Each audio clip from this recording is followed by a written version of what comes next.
22 जुलाई 2024। 11 साल का करण एमपी में रील बनाते हुए मर जाता है। 6 अगस्त 2024। दो दोस्त जो भोपाल के पास सेल्फी लेते हुए डूब जाते हैं। 20 अक्टूबर 2024। 20 साल का आसिफ आगरा में चौथे फ्लोर से वीडियो बनाते हुए गिर जाता है। 30 जनवरी 2025। 17 साल का अंकित 150 फीट ऊंची पानी टंकी से रील बनाते हुए गिर जाता है। इन सभी घटनाओं में दो चीजें कॉमन है, मोबाइल और सोशल मीडिया। आखिर ऐसा क्यों है कि दुनिया भर में रील बनाते और सेल्फी लेते हुए मरने वालों की संख्या में भारत नंबर 1 पर आता है? किस तरह सोशल मीडिया हमारी जिंदगी को कंट्रोल करने लगा है, आइए समझते हैं। दोस्तों, यदि मैं आपके 365 दिन में से 112 दिन मांगू तो आप क्या कहेंगे? आप में से ज्यादातर लोग मुझे पागल समझेंगे और मना कर देंगे। लेकिन आपको यह जानकर हैरानी होगी, मैं, आप और हर भारतीय अपने साल के 112 दिन सिर्फ मोबाइल देखते हुए गुजार देता है।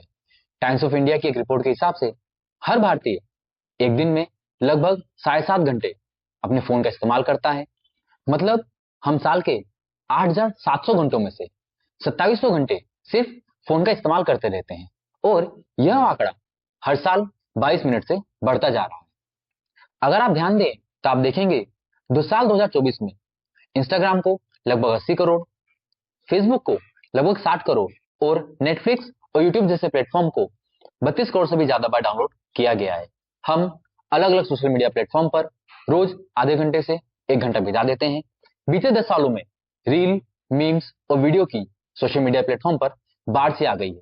और दोस्तों, आज जहां पानी भी दूसरी कंपनी बॉटल में भरकर बेच देती है, वहीं फेसबुक और इंस्टाग्राम जैसी कंपनी साल का 6,500 करोड़ डॉलर अपने डाटा सेंटर पर खर्चा करती हैं। फरवरी 2025 में इकोनॉमिक टाइम्स की रिपोर्ट के हिसाब से फेसबुक और इंस्टाग्राम जैसी company 200 billion dollar, 20,000 crore dollar खर्चा करके एआई डाटा सेंटर बनाने की तैयारी में है। सोशल मीडिया कंपनी इतना खर्चा करती हैं, लेकिन हमें सब कुछ फ्री में दे रही है। ऐसा क्यों? क्योंकि उन्हें चाहिए हमारा डाटा, एड्स और प्रॉफिट। हम क्या करते हैं, कहां जाते हैं, हम कौन से वीडियो देखते हैं, क्या कमेंट करते हैं, हमें कौन सा परफ्यूम पसंद है, हम कौन सी गाड़ी चलाते हैं, कंपनीज को सब कुछ पता है। यदि मैं आपसे पूछूं कि आपका फेवरेट कलर कौन सा है, शायद आप एक पल के लिए कंफ्यूज हो जाएंगे, लेकिन यही जवाब इस कंपनी के एल्गोरिदम बहुत आसानी से दे सकते हैं, क्योंकि वो जानते हैं आप क्या सर्च करते हैं, क्या लाइक करते हैं, क्या डिसलाइक करते हैं, आपकी शॉपिंग हैबिट्स क्या हैं। उन्हें यह कैसे पता? क्योंकि वो हमारा डाटा सालों से इकट्ठा करते आ रहे हैं। उन्हें डाटा किसने दिया? उन्हें डाटा दिया है हम लोगों ने। हमने उन्हें सिर्फ डाटा नहीं दिया, हमने उन्हें डाटा यूज करने की परमिशन भी दी। फोर्ब्स और इकोनॉमिस्ट जैसे बड़े प्लेटफॉर्म का यह कहना है कि आज के समय में डाटा ऑयल से भी ज्यादा महंगा और इंपॉर्टेंट है। हमें सोशल मीडिया की लत लग चुकी है, हम उसके आदी होते जा रहे हैं। सोशल मीडिया हमारे साथ उसी तरह खेल खेल रहा है जैसे एक सिगरेट एक स्मोकर के दिमाग के साथ खेलती है। जब एक व्यक्ति पहले दिन सिगरेट पीता है, उसे बहुत अच्छा लगता है, लेकिन समय के साथ जब वो अधिक सिगरेट पीने लगता है, उसे उतनी खुशी नहीं होती।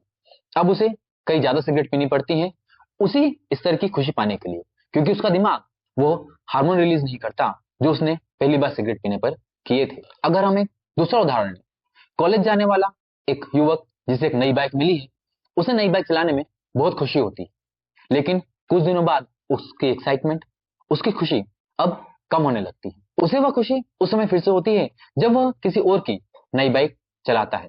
सोशल मीडिया हमारे दिमाग को, हमारे डोपामिन के खेल को बहुत अच्छी तरह से समझ चुकी है। सोशल मीडिया समझ चुका है कि हमारा फायदा किस तरह से उठाना है, हमें किस तरह चीजों की लत लगाना है। कि मार्क जुकरबर्ग जो फेसबुक के ऑनर है, वो दुनिया के तीसरे सबसे अमीर व्यक्ति हैं। एलन मस्क ने 44,000 करोड़ डॉलर खर्चा करके ट्विटर को खरीद लिया, क्योंकि वो जानते हैं सोशल मीडिया की पावर क्या है। फेसबुक जिसने 2010 में 1 बिलियन डॉलर कमाए, 2020 में 80 बिलियन डॉलर कमाए, लेकिन 2024 में 164 बिलियन डॉलर लोगों को सिर्फ एड दिखाकर कमाए हैं। स्नैपचैट, ट्विटर, साथ ही नेटफ्लिक्स, यूट्यूब और डिज्नी जैसे प्लेटफॉर्म की सालाना कमाई कई देश की जीडीपी से भी ज्यादा होती है। दोस्तों, सोशल मीडिया एक जाल है जिसमें हम फंसते जा रहे हैं। पहले हम डिसाइड करते थे हम क्या देखना चाहते हैं, आज सोशल मीडिया डिसाइड करता है वो हमें क्या दिखाना चाहता है। हमारे फोन पर एक नोटिफिकेशन आता है, हम फोन उठाते हैं, देखने लगते हैं किसने हमारे फोन पे कमेंट किया है। हम चाहें तो चंद ही सेकंड में वो कमेंट देखकर फोन नीचे रख सकते हैं, लेकिन फिर हमें दिखाई देती हैं रील्स, वीडियो और मीम्स। और जो काम चंद सेकंडों में हो सकता था, हम उस काम के लिए घंटों बर्बाद कर देते हैं। फेसबुक, इंस्टाग्राम के पास आपका डाटा है, वह जानते हैं आप क्या देखते हैं, वह आपको वही दिखाते हैं। पहले तो सिर्फ टिकटॉक था जिसपे शॉर्ट वीडियोस आती थी, लेकिन आज टिकटॉक की जगह इंस्टाग्राम और यूट्यूब ने ले ली है। फॉर्ब्स जैसे बड़े प्लेटफॉर्म भी ये मानते हैं कि नो न्यूडिटी पॉलिसी होने के बाद भी इंस्टाग्राम पर अश्लील वीडियो और तस्वीरों की भरमार है। इंस्टाग्राम पर कई देशों में कानूनी कार्रवाई चल रही है। कुछ जगह तो इंस्टाग्राम को आज सॉफ्ट फोन भी कहा जाता है। सोशल मीडिया के नुकसान जानते हुए भी हम उसका उपयोग करते हैं, क्योंकि हमें उसकी लत लग चुकी है। हम माने या ना माने, कहीं ना कहीं किसी स्तर पर हम सोशल मीडिया के आदी हो चुके हैं। हमें फोमो है, हमें फियर ऑफ मिसिंग आउट है। हम नहीं चाहते हम किसी दूसरे की जिंदगी का कोई पहलू मिस कर दें। हम नहीं चाहते हम कोई वायरल रील मिस कर दें, कोई वायरल मीम मिस कर दें। हम सोशल मीडिया पर इतने व्यस्त हो गए हैं कि किसी सेलिब्रिटी के घर में क्या चल रहा है यह तो हमें पता होता है, लेकिन हमारे खुद के घर में क्या चल रहा है यह हम नहीं जानते। एक व्यक्ति को स्वस्थ रहने के लिए 7 से 8 घंटे की नींद चाहिए होती है, लेकिन 7 घंटे तो हम फोन देखते हुए ही बिता देते हैं। सोशल मीडिया हमारा स्लीप साइकिल खराब कर रहा है, जिससे हमारे काम करने की क्षमता कम हो रही है। हमारी मेंटल और फिजिकल हेल्थ खराब होती जा रही है। सबसे ज्यादा असर पड़ रहा है टीनेज बच्चों के मेंटल हेल्थ पर। बच्चे फोन का इस्तेमाल करते हैं, साइबर बुली का शिकार होते हैं, एक स्टेटस मेंटेन ना कर पाने के कारण डिप्रेशन में चले जाते हैं। उन्हें बस वायरल होने की फिक्र होती है। वो कुछ करने की बजाय एक वायरल कंटेंट बनाकर फेमस होने की तलाश में होते हैं। आपको ये जानकर हैरानी होगी दोस्तों, 2010 के बाद टीनेज बच्चों में सुसाइड करने का रेशो 50% से बढ़ गया है, और ये वो बच्चे हैं जो सोशल मीडिया का इस्तेमाल करते थे। सोशल मीडिया बच्चों में डिप्रेशन और एंजाइटी बढ़ा रहा है। इसका एक उदाहरण है लंदन में मॉली रूसो केस। 21 नवंबर 2017 को जब मॉली रूसो के कमरे में उसकी मां जाती है, वह देखती है उनकी 14 साल की बेटी ने अपनी जान ले ली। उनके माता पिता को यह समझ नहीं आता, क्योंकि जिंदा दिल बेटी ऐसा कैसे कर सकती है। मॉली के पिता इयान एक दिन उसका फोन देखते हैं। वह पाते हैं मॉली पिछले कई दिनों से पिंटरेस्ट और इंस्टाग्राम पर ऐसे पोस्ट देख रही थी जो डिप्रेशन और सुसाइड से जुड़े हुए थे। वह हजारों पोस्ट को लाइक कर रही थी और लोगों को शेयर कर रही थी। इयान को पता चलता है मॉली डिप्रेशन का शिकार थी। मॉली ने अपने परिवार से बात करने के बजाय सोशल मीडिया को अपना सहारा बनाया, और सोशल मीडिया के कंटेंट के बहकावे में आकर उसने अपनी जान दे दी। इयान पिंटरेस्ट और इंस्टाग्राम को ब्रिटेन की कोर्ट में ले गए। उसके बाद पिंटरेस्ट, फेसबुक, इंस्टाग्राम जैसी सभी कंपनियों को अपनी चाइल्ड पॉलिसी में बदलाव करने पड़े, ताकि नाबालिग बच्चों को सोशल मीडिया का नुकसान ना हो। सोशल मीडिया कंपनी को कोई फर्क नहीं पड़ता कि उनके कंटेंट से किसी को क्या नुकसान हो रहा है। उन्हें फर्क पड़ता है सिर्फ अपनी कमाई से, अपने एड्स से, अपने डाटा से। क्या आपने कभी गौर किया है, सभी सोशल मीडिया प्लेटफॉर्म बहुत ही यूजर फ्रेंडली और कलरफुल होते हैं, लेकिन उनकी टर्म्स कंडीशन, उनकी प्राइवेसी पॉलिसी बहुत बोरिंग, ब्लैक एंड व्हाइट और लीगल टर्म से भरी होती है, क्योंकि वो नहीं चाहते आप उन्हें पढ़ें और उन्हें समझें। सोशल मीडिया आज इतना पावरफुल हो गया है, वह लोगों के जीने का तरीका बदल रहा है। वह आपको एक ऐसी चीज की आदत लगा सकता है जो आपने कभी सुनी और देखी ही ना हो। आज कोई भी फिल्म सोशल मीडिया प्रमोशन के बिना नहीं चल सकती। सोशल मीडिया देश की सरकारें बना सकता है और सरकार गिरा भी सकता है। आज दुनिया का हर बड़े चुनाव का रिजल्ट इस बात पर निर्भर करता है उन्होंने सोशल मीडिया का इस्तेमाल कैसे किया है। भारत में बीजेपी गवर्नमेंट का सरकार में होने का बड़ा रीजन है सोशल मीडिया प्रमोशन। बीते साल अमेरिका में हुए चुनाव में डोनाल्ड ट्रंप ने किस तरह ट्विटर का इस्तेमाल किया, यह हम सभी लोग जानते हैं।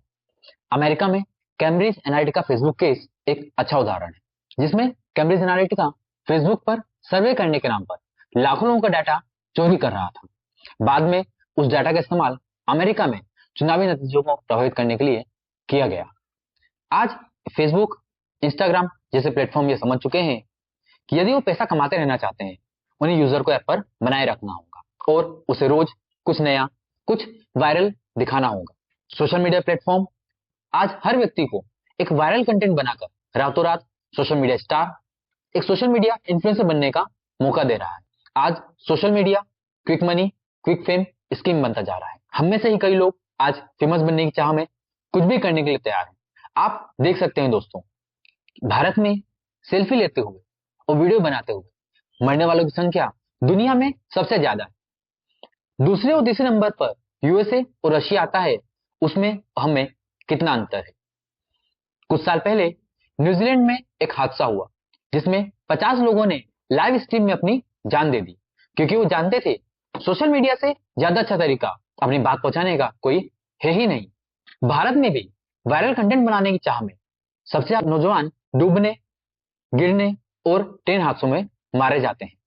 17 जून 2024 को श्वेता नाम की महिला जो महाराष्ट्र में रहती थी, वह अपनी कार को रिवर्स ले रही थी। उसका एक मित्र उसकी वीडियो रील बना रहा था और वह कार खाई में नीचे गिर जाती है। उस महिला की मौत हो जाती है। ऐसे ही बहुत सारे केस हमारे देश में होते रहते हैं। नवंबर 2024 में ऑस्ट्रेलिया सरकार एक ऐसा कानून ला चुकी है जिसमें वो 16 साल से कम उम्र के बच्चों को सोशल मीडिया का इस्तेमाल करने पर बैन लगा रही है। हमारे देश के आईटी मिनिस्टर एस कृष्णन का कहना है, हम ऑस्ट्रेलिया जैसा सख्त कानून लाने की तैयारी में अभी नहीं है। दोस्तों, सरकार तो सोशल मीडिया के रोक पर कुछ नहीं कर रही, लेकिन हमें ही कुछ कदम उठाने होंगे। हम हमारे बच्चों को सोशल मीडिया से जितना हो सके उतना दूर रखें। हम हमारे फोन के ऐप्स नोटिफिकेशन बंद कर दें। यदि नोटिफिकेशन ही नहीं आएंगे तब हम उन ऐप को सिर्फ उस समय ओपन करेंगे जब हमें उसकी जरूरत होगी। हो सके तो हम उन ऐप्स को डिलीट कर दें और उन प्लेटफॉर्म का इस्तेमाल गूगल पर जाकर लॉगिन करके करें। यदि आप और सख्त कदम उठाना चाहते हैं तो आप उन ऐप्स का इस्तेमाल प्राइवेट मोड पर, इनकॉग्निटो मोड पर जाकर करें, जिससे आपको हर बार आईडी और पासवर्ड डालना होगा। जैसे जैसे आपकी एक्सेसिबिलिटी कम होती जाएगी, हम उसका इस्तेमाल सिर्फ तभी करेंगे जब हमें उसकी जरूरत होगी।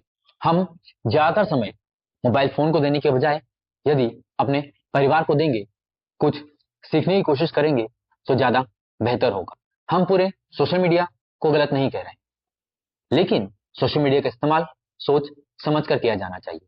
हमारा उद्देश्य सोशल मीडिया को विलन स्थापित करना नहीं है।